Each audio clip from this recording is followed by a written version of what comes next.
Hi and welcome to this roleplay and storytelling let's play of Crusader Kings 3.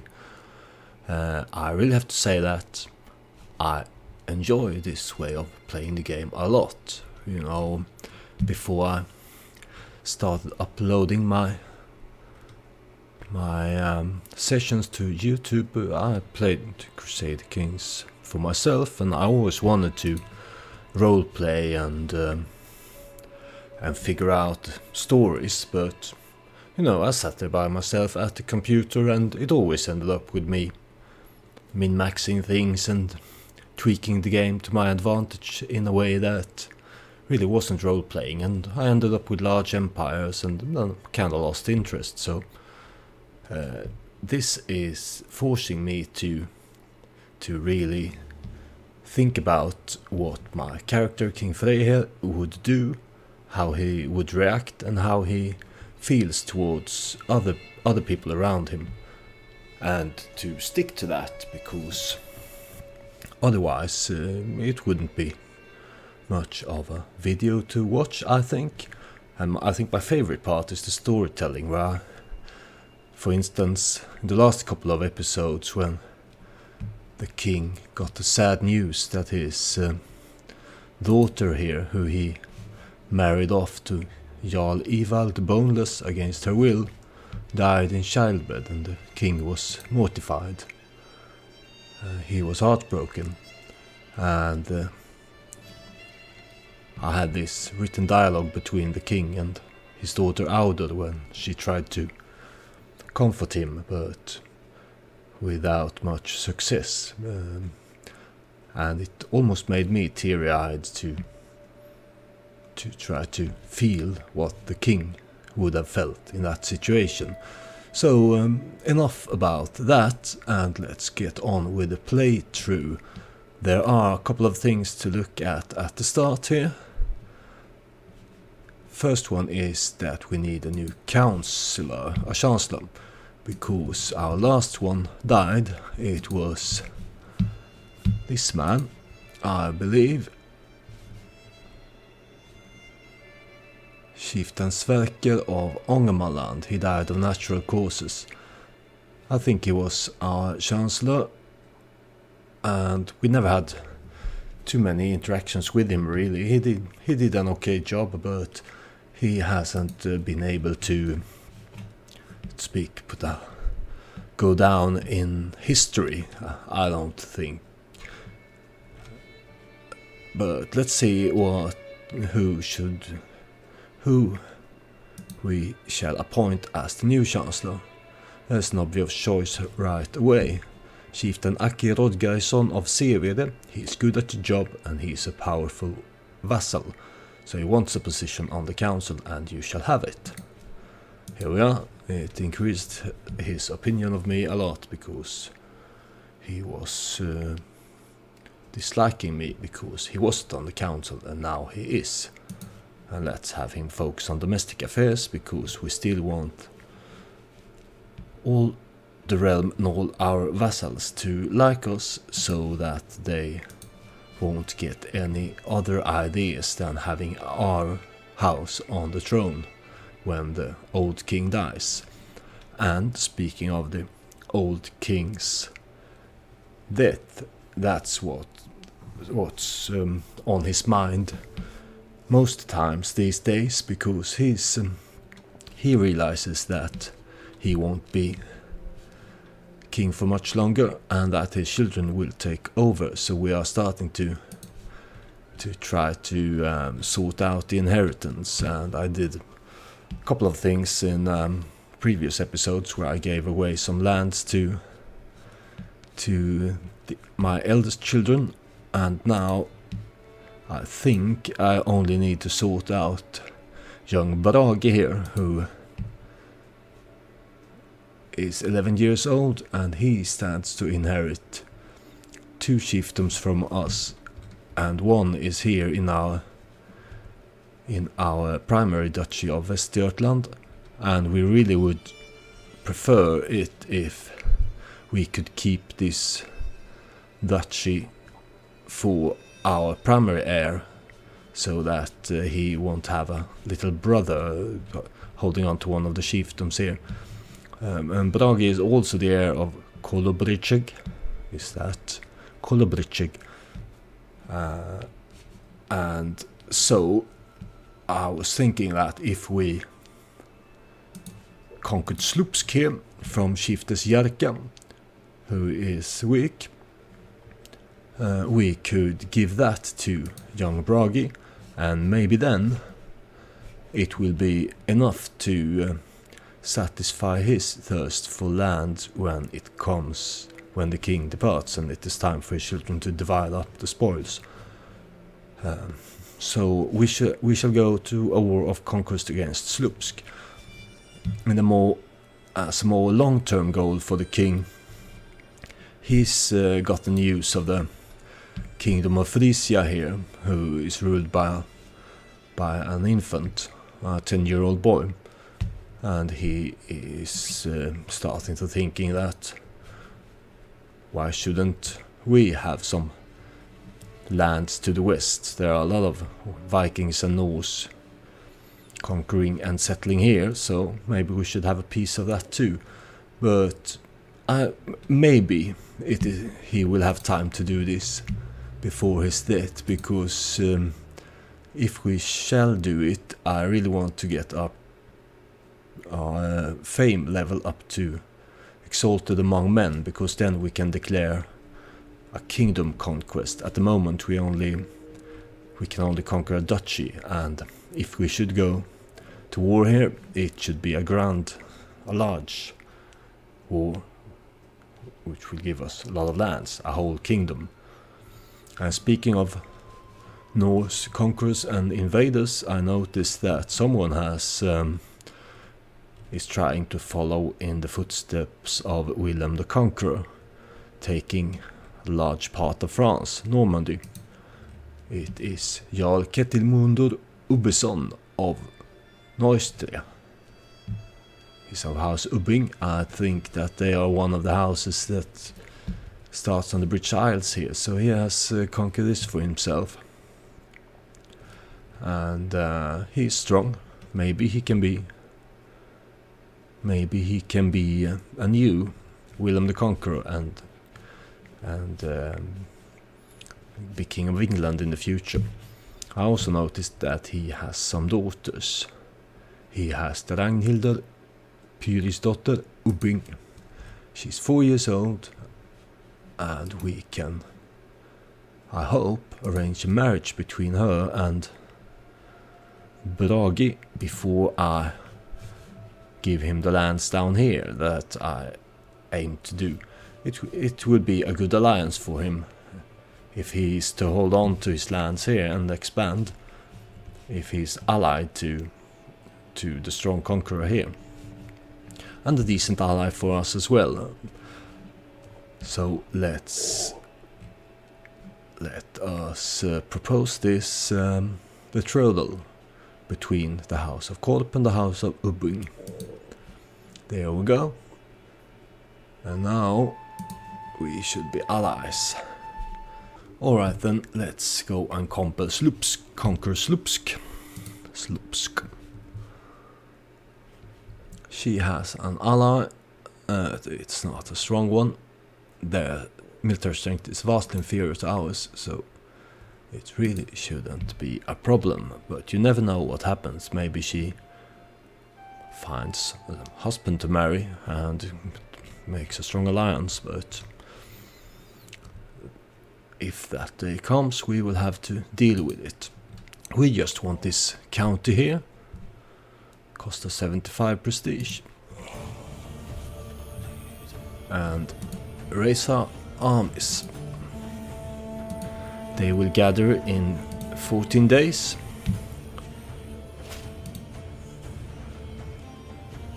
He accepted the marriage proposal, so that is great. I don't think we will need our allies for this war, so let's not call on them.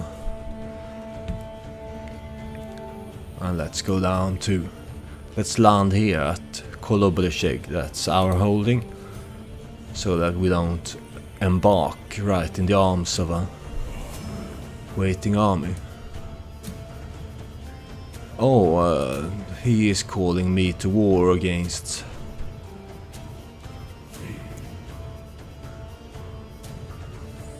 He is in a war with the King of France.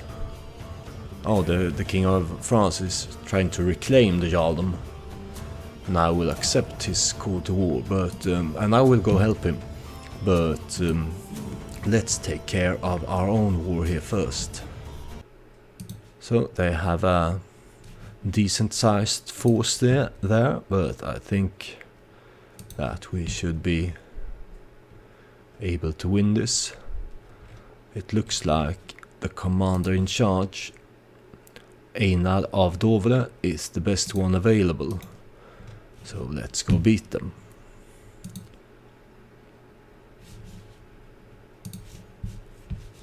There's gonna be a battle, and the odds are on our side. So here we are. We have more men at arms, more champions and more men. Shouldn't be a problem. There is some maiming as per usual in battles. And now let's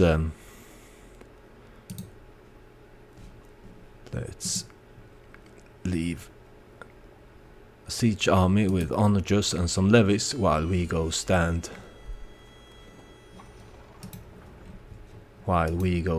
in our own lands to avoid attrition.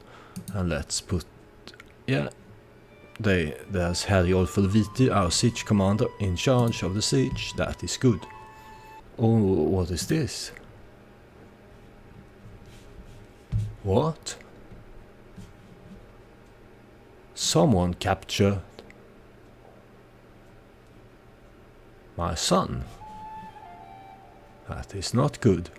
Some raiders from... Who is this Chieftess Barry Tora? Is she raiding me, that bastard? Well, I have to send my army there to...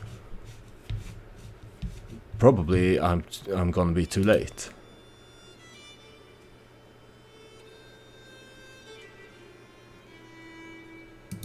Yeah.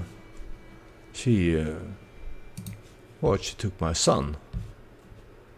I will have to ransom him then.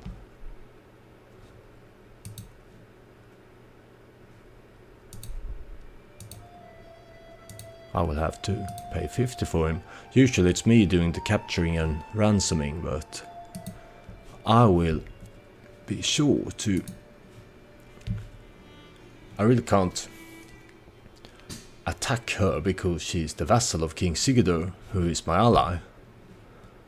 But maybe we should see about murdering her.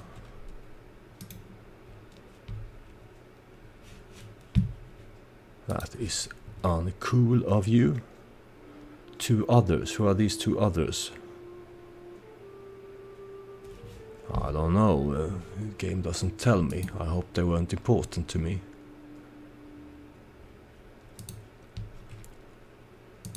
Here we have a chieftain captured for ourselves. 25% war score from captured heir. So who is... Let's figure this out, because I want to ransom the other one. So who is your heir is Chieftess Stanislav of Gdansk. I haven't captured her. Is it probably this boy then? And then Chieftain Isbor of Gdansk I can ransom. I hope this is the case, because otherwise we lose a lot of war score. And now the King Ulfshen of Brittany has almost got to go to ransom his wife. That is good. But where is this Barry Tora? Can I murder you? Yeah, I'm gonna try to murder her for this. The king hasn't done any murdering. Our incompetent spy master should try to support this. Not that he's gonna do much good, but And I hope he doesn't do any harm in any case. There we go. And that was annoying. It is. I don't like it that. Well, I suppose there's nothing stopping her, but she's a vassal of my ally. That shouldn't. It's not cool to go raid me. Oh, a son is born to my daughter Saga, and this Khazar, who I married her off to matrilineally. It's Svein. May you grow strong and wise. Let's just try to win this war, and then we will go help down in France. Celebration in Konungahälla. Kolbjörn tells me that the local celebration in Alfheima, the home of Chief Bergtura, is struggling with money. If it is held, it will draw a lot of people, both high and low, to the area. A perfect opportunity for infiltration. I can pay 50. Yes, we are going to pay whatever it costs to get rid of her. Oh, there's a small force trying to take on our sieging force, but they will be able to handle that themselves. There's a secret tunnel that we can use in a murder scheme. Good. And here it is. The war is won. I will enforce demands and claim her lands. So that war was short and swift. That is good. Like I said in previous episodes, I fully understand why this supply mechanic is in the game, because it would definitely be immersion breaking if you could march thousands of men across these lands without any problem. But that being said, I always find it annoying, a nuisance to micromanage things, and now we are undersupplied here. So let's go. Let's try to reassemble here at home in Västergötland, where there is a high enough supply limit, and gather some supplies before we go down and try to help with the war here in France. I hope we can make it there in time. Warfare definitely isn't my favorite part of this game. I mean, it's fun to conquer new lands and giving them away to vassals and so on, but the warfare part is mostly a nuisance, I find. But anyway, we were going to see about giving some land away to our youngest boy here, because at the moment our second born has no claims on the inheritance. He's satisfied with what he has gotten. And here's Balder, who is heir to the Earldom of Småland. I'm not really sure how that will play out, because we don't hold any actual lands here. But it doesn't say that he will inherit any counties. So maybe the game will give him the Earldom and one of the counties held by one of our vassals there, I hope, anyway. Because otherwise it should say that heir to the Earldom of Småland and the county of something. But here we have Brage now. He's the heir to Kolobrzyk and Skara, and we don't want him to get Skara if we can avoid it. We want our primary heir Starkade to get all of this if we can manage to do so. So since he let's sail our forces home first and see if something changes, because maybe it will update something with the inheritance. Beneath my balcony, having retreated to my chambers for the evening, I am surprised to hear a muffled voice reaching me from the outside, sounding suspiciously like Chieftess Rikissa. Who is she? she says, King Frey, I beseech you, let me see your fair visage. So she's a chiefess of her own. She holds the chiefdom of Sheltia. She's a vassal of the Jarl of Jämtland. So she's her spy master. So maybe she's trying to murder me.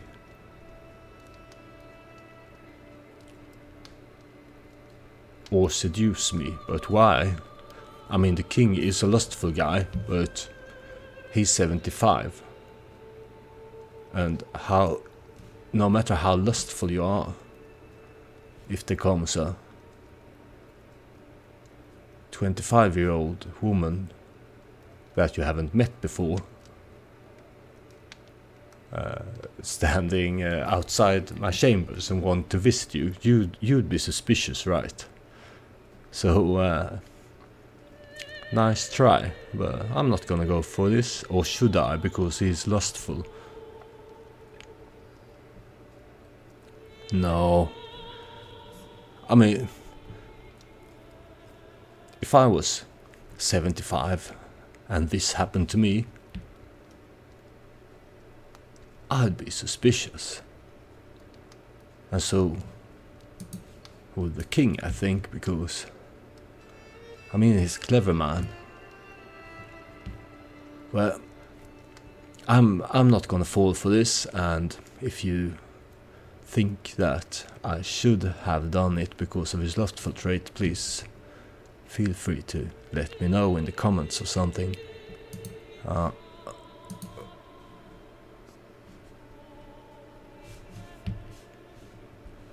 Let's go gather supplies.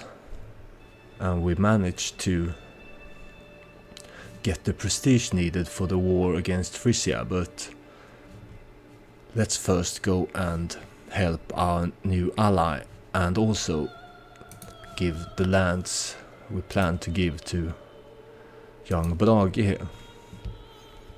So I hope that if I give him Slupsk and he stands to inherit Kolobrecheg, he won't be in line to inherit Skara. I hope, but inheritance laws are a mess, so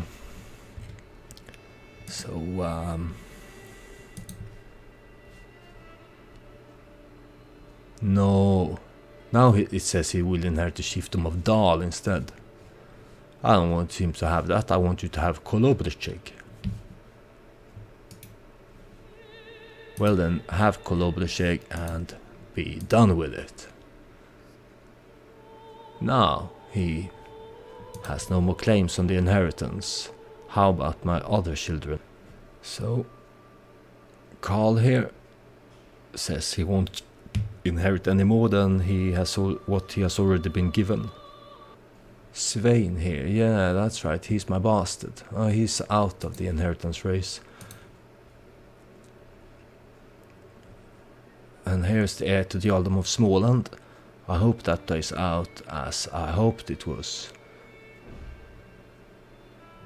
Yeah, if I am correct, this will have sorted out the inheritance to satisfying degree. So now let's go down to France. All that glitters. My spymaster approaches me with a wicked grin. My spymaster is this incompetent man, Jarl Rickelfull. My lord, this pouch contains a powder most nefarious.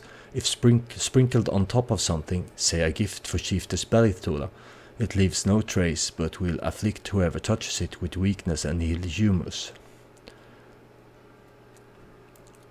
Yeah, we will pay for this powder. You are gonna pay for raiding me and capturing my son. Oh, here's my cat Paws. Someone doesn't like Paws. It's my wife. Afraid this cat has to go, she says. My wife Yarlsif is holding paws up by the skin of her neck, eyes red and nose running. I cannot stand this anymore. I can barely breathe when she's around. So she's allergic. Well, I like paws, but I love my wife. I could give her to one of my vassals. Oh, let's give her to Tyke then.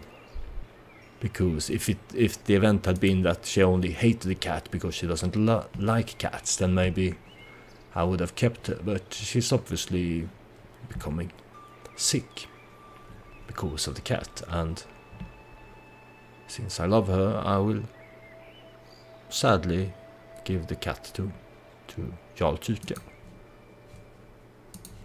And while the army is sailing down, let's see if... No, he still doesn't have gold enough to ransom his family, the King of Brittany.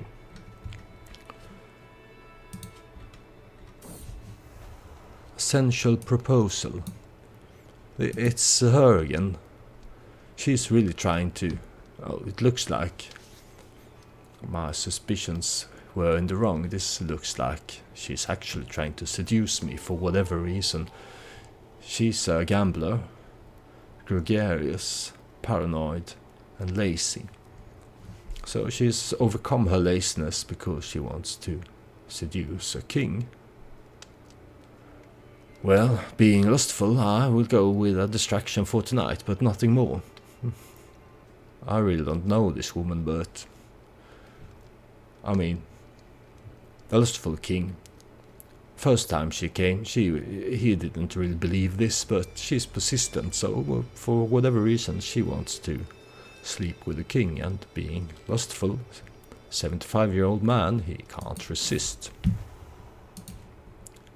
Privy matters. The privy is a small space and the air reeks of foul things, recently deposited, but it is private, oh so private. I gaze hungrily at Chieftess Rikisa removing my garments. She does the same, and as we kiss, a wave of lust rises to make us forget both the spatial discomfort and the dismal views and smell that surrounds us. Go for the privy for relief, I always say. So this was romantic, right, Rikisa?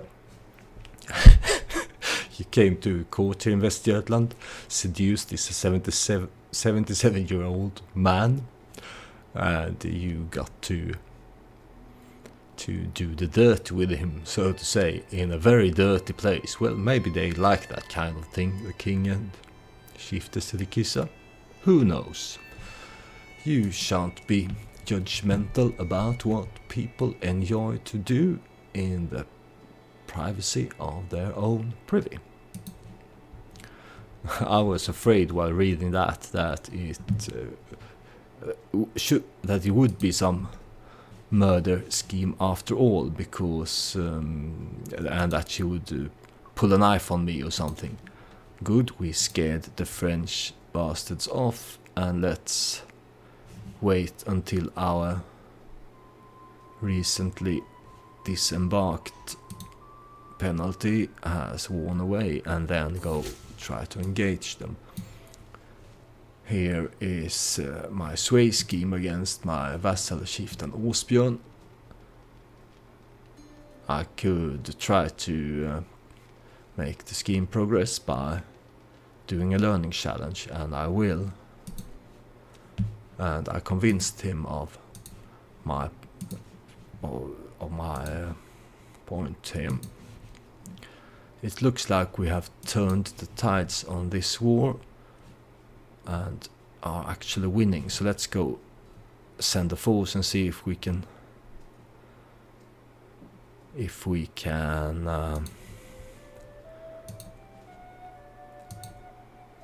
siege down Paris. Where's my siege commander? Here he is. I will need to siege down some lands before I can get to Paris. So let's try and take Chartres first and then go for Ile-de-France. That's what we should do. A child of my dynasty, my daughter-in-law Aslaug has given birth to a son. So, oh, well, this is good news, because this is the wife of my heir. And this will maybe be his heir. Let's name him Askel. Who is he? He doesn't have any congenital traits, sadly, but it looks like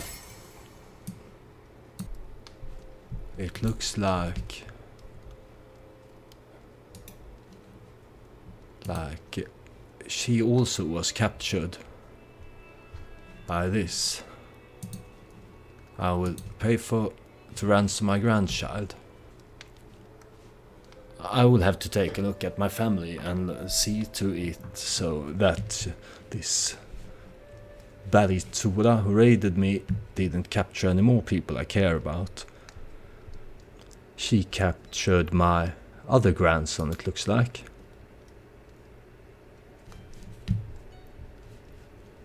Alright, we'll have to wait until we have... Here is my friend and son. My second-born son, Jarl Karl Freyson of Viking.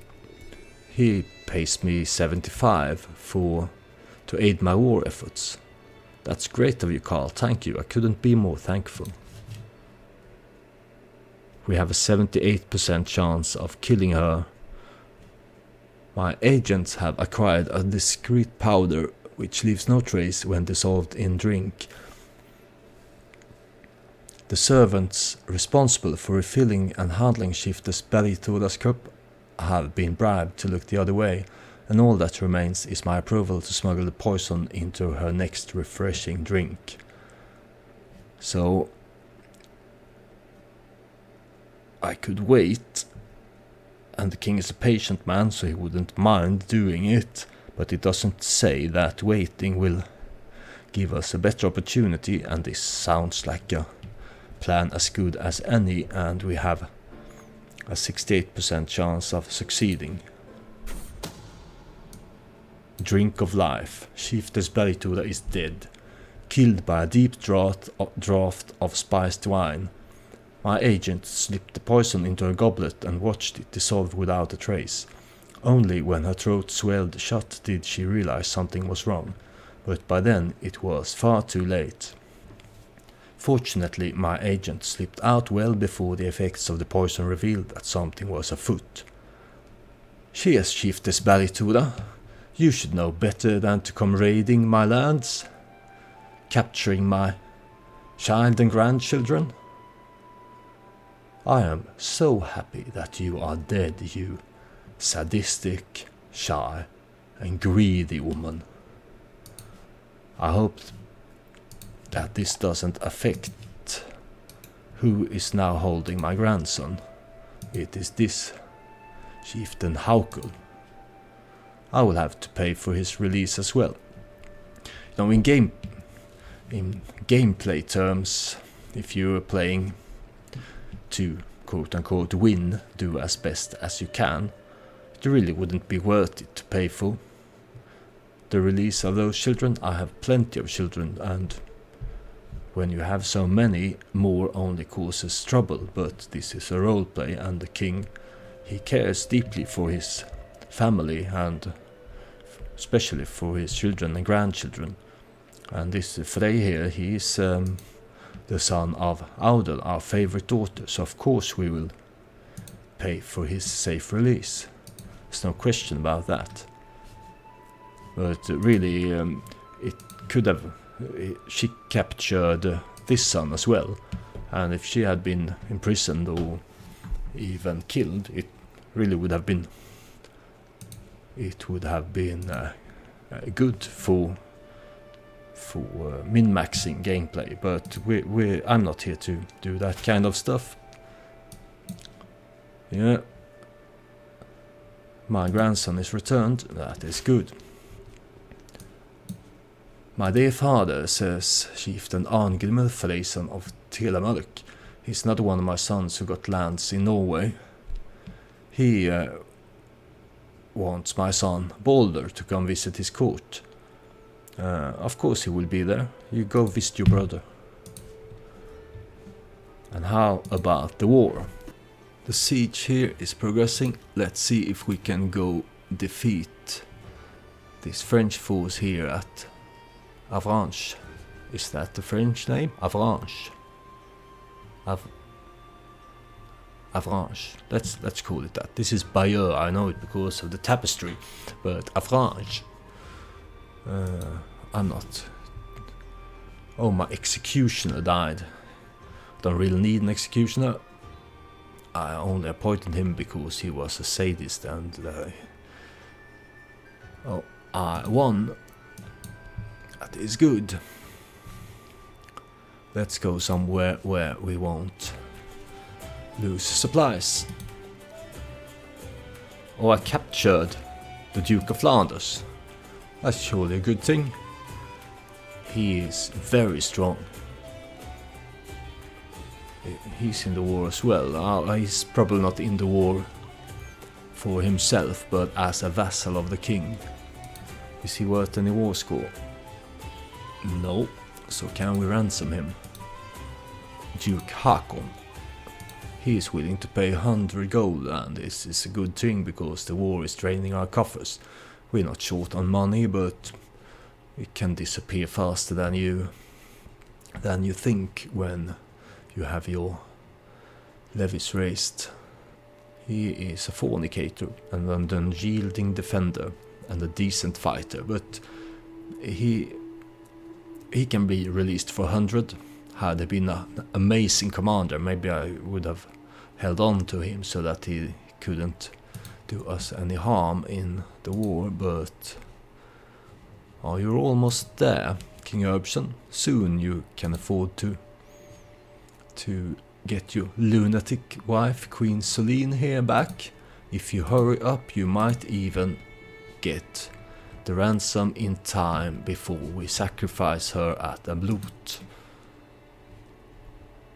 King Frey, my dear sunshine, I call on you to honor our alliance and join me in the Westlander Uplander subjugation war. So my wife is attacking, I think. Yeah. Jarl Dag. And trying to subjugate him. Who is Jarl Dag of Uppland? It's here. This will be a good addition to our lands because my wife is Jarl here and our children will inherit both my titles and hers. So we should definitely accept this. Well, I will. Maybe did I click decline by mistake? That was sloppy of me, but I will offer to join her war then. Am I in the war? Yes, I am. Good. And we won the siege here. He is going for Paris. Alright, I think we have done enough here in France. I will take a look at the numbers.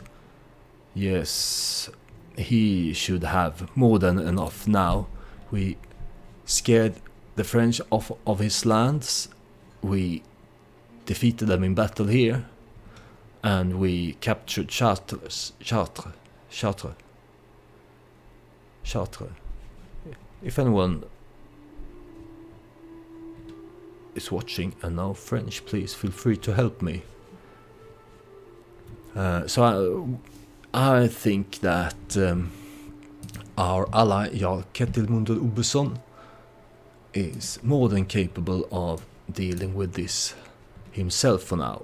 We have honored the alliance and helped him, but now let's go help our wife, because this is closer to us in all ways imaginable and more important. So word has reached our forces down here that we are needed up north. And here it is, as predicted, a victory for Jarl Ketilmunder and us. And I will get some parts of the War Guild and prestige for this. So be it. And by the way, yeah, because she raided us, I think I need my marshal to increase control. No, control is okay. Because when you get raided, sometimes you lose control of your counties, and it's not good for them.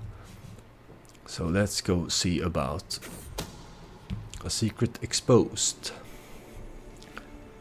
A secret truth has reached the light of day. My vassal, Chiefess Asta, has had an affair with my vassal, Chieftain Olafur. I do not see what the fuss is about. It is not as if lust is an unnatural affliction. That the king definitely agrees with that, being a lustful man himself. So the options are: this crime cannot go unpunished, gods, or he can say these accusations are naught but malice and lies. So Chiefess Asta Bursidottir here, she's my vassal. She's the daughter of Bursi, a champion who distinguished himself in our very first battle of this Let's Play, when we conquered the chieftain of Nordmark, and in reward he was given the chiefdom. Now it looks like his house is not to last, because his daughter here is not having a matrilineal marriage, so the next generation it will go to House Stake, unless she gets herself a bastard with what is this? This is interesting. She's married to Chieftain Eilifur Ragnarsson of House Stake, and she's having an affair with Chieftain Olafur Ragnarsson of House Stake. So she is married to one brother and sleeping with the other. That's, you go for it, Chiefess Asta Bursidottir. These accusations are naught but malice and lies. I mean, the king definitely believes that he has no doubt in his mind that she's actually doing both brothers, but he doesn't care. He's cheering her on. And also, if she has a bastard and legitimizes him, it should be of her house, and then maybe House Trolley can survive. So I will lose devotion for not punishing this, but the king, he is not a religious man, and even, I mean, I don't think I'm no expert in Norse religion, but I don't think it was. I mean, a thing like this would surely have been shunned and talked about in society, but I don't think they were that harsh on these things. It's my guess anyway. So anyway, these accusations are naught but malice and lies. Here's another secret exposed. Although there is no way to conclusively prove it, my vassal Chieftain Olafur has brought forward evidence that Askel is not the son of Chieftain Eilifur, the husband of my vassal Chiefess Asta, but that he was fathered by none other than him. Askel is without blame, yet his consequence could be dire. Chieftain Olafur and Chiefess Asta on the other hand. So here is a levitating boy. He kind of looks scary. He is levitating here in this attic. She is her son, and her lover, Olafur, is claiming that he is the father, and that Asta's husband, Olafur's brother, is not. But what's the difference? I mean, they are brothers, so either you are his son or his nephew. You should be loved anyway, little Askel, I think. I am lost for words. Maybe, but not that, because I am condemning this. I think it is funny, and so does the king. The only thing the king thinks about all these rumors is that he's entertained. He's not a moralizer. A demonstration of leadership. My wife, Jarl Sif, has been hovering around my council meetings lately. Knowing her interests in matter of leadership, I cannot help but feel that the woman is waiting for me to impress her. I could probably engage her in conversation. On the other hand, it might be better for her to simply see me interacting with my men.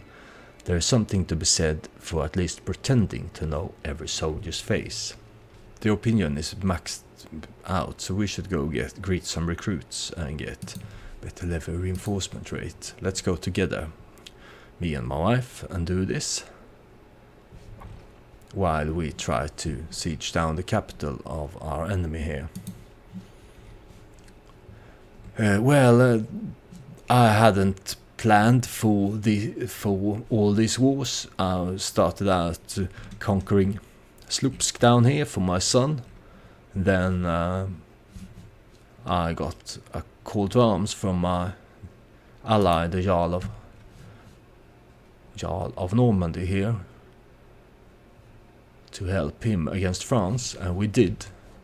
And then our wife called us to war for her subjugation of Uppland here, and we are here helping her. But this war will continue in the next episode, where we also shall, maybe, if the king doesn't run out of time, he's 78-year-old, maybe we should try and conquer ourselves a kingdom down here as well, but because I think that we have the prestige and the fame required for that now.